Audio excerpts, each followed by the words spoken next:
I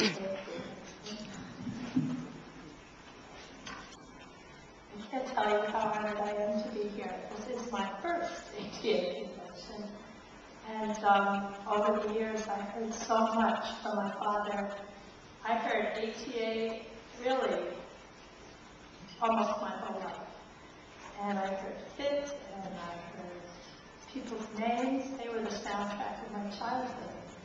And some of you I'm going to meet here today, and some I didn't have a chance to meet. But in any case, it's terrifically exciting, and I'm so thankful and grateful that you've invited me today. I have a little visual history for you, just a little. I did make a couple of scrapbooks that someone will tell you later where they're going to be, and you can look at them. They have a few photographs and a lot of early papers in somewhat chronological order, so it should be entertaining. But this is a purple mimeograph sheet of paper. I found many copies of this piece of paper because my father kept, I think, everything. And in the last year, looking through all his files and papers, it's just been amazing. It's been like visiting with him all along. And also just getting a sense of his commitment and involvement and love for this profession and for all of you. This is dated March 9, 1959. Says, I'm not going to read the whole thing. At a recent informal luncheon, a group of translation agency owners and executives discussed the desirability of establishing an all-inclusive, non-exclusive association of bureaus in the field to formulate standards, consider a code of ethics, recommend desirable practices, exchange lexicographic materials and information, in short, promote the interests of the field as a whole. This is to be held on Saturday, March 28th, Father's birthday, at 12:30 p.m. after lunch at the Prince George Hotel in Manhattan. Signed by my father. That's the note that's in the scrapbook. I also have here a membership list. This is the membership list from 1962 for the recipe. Anyway, it's really little. Yeah, really, really little. This is the directory from 2004, and the directory now is much bigger. So that's pretty amazing.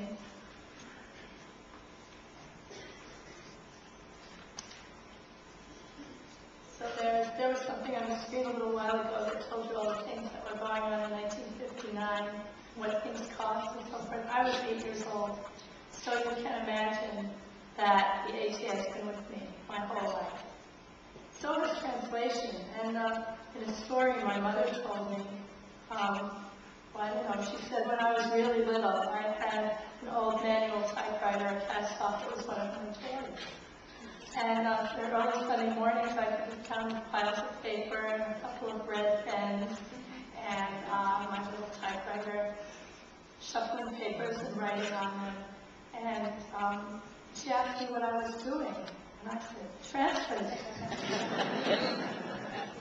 But I'm not a translator. I have 2 languages and I can write, but I tried it a couple of times and it's really hard. So I'm not a translator.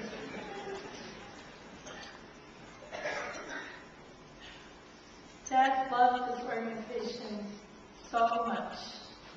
I have a couple of quotes. Things that he wrote that show how he felt. In 1967, when he was the outgoing president, I found an edited copy of his remarks at that time. Because really, it did say everything. The National Archivist, I have found many papers that the ATA has and may make sense of one day.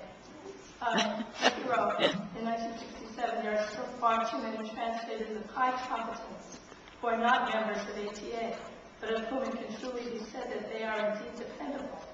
Our ultimate goal, therefore, should be to make ATA a kind of professional association no serious translator can afford not to join. Here are members now, 11,000 now. And here's another snapshot. I was pleased to find an old videotape of I think it was called an old-timer session from 1995. Here's who I think was in it. I think Bernie Bierman was, I know Dr. Dingle was in it, and Steve was in it, and Rosemary Malia was in it, and they were just reminiscing for a little while. And Dr. Dingle said, who was the second president of the ATA, I remember in the early, even before I was president, this is Dr. Dingle, when Pagoda was president, I would say we would have board meetings once a month, usually at the office of Henry Fisher, which was right across from Grand Central Station, and would last about 2 or 3 hours, and that was it. And around September, we'd say, it's September already. I think it's time to start thinking about the annual convention. And we'd sit down and call NYU and rent the building, get up the list of speakers, and the whole thing was done within 2 or 3 months before the convention. Just like that. Now,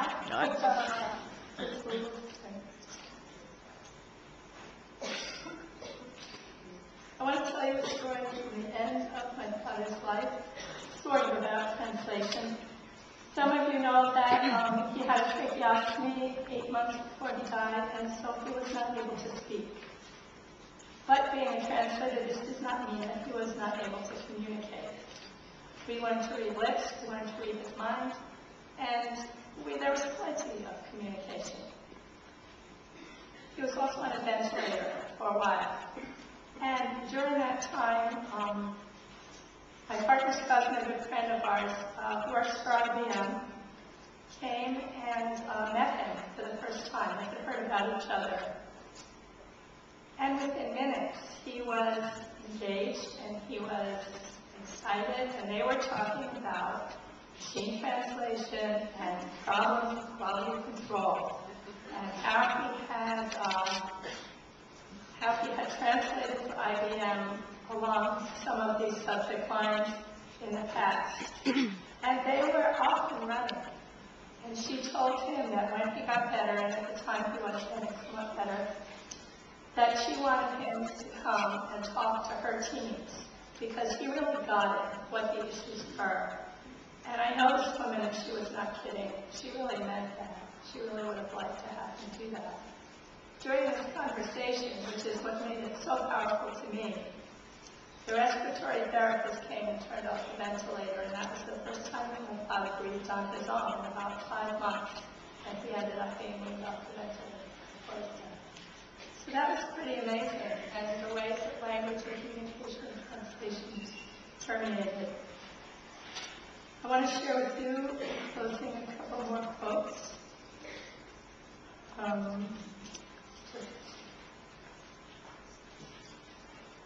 know it was mentioned to many of you, and I look forward to meeting you. I won't be here for the whole conference, but I'll be here for a while, today and maybe a little bit tomorrow. In 1990, I wrote about the first 25 years of the ATA and the first 10 and so forth. It's when all that was published in Chronicle. He wrote for the Chronicle a lot. A lot. I found drafts, I found copies, I found more copies, and then I found some more copies. But he wrote in a memo to Alice Patton Kirk, and I think that was Alice G. Patton Newman and Kurt Kingold. He was sending them his draft, his summarization of the first 25 years of ATA. And it shows how he was committed to all of you and what his dedication was. He wrote, and please read the enclosed and note any changes you would make. Perhaps you can suggest some anti-verbosity cuts.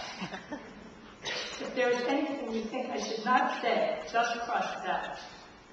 So please pick up your itchiest pencil, throw away the kid gloves, and do what you think should be done in the best interests of the ATA. I want to thank you so much for having me here today. I look forward to meeting many of you, and congratulations on this wonderful, wonderful organization. Thank you.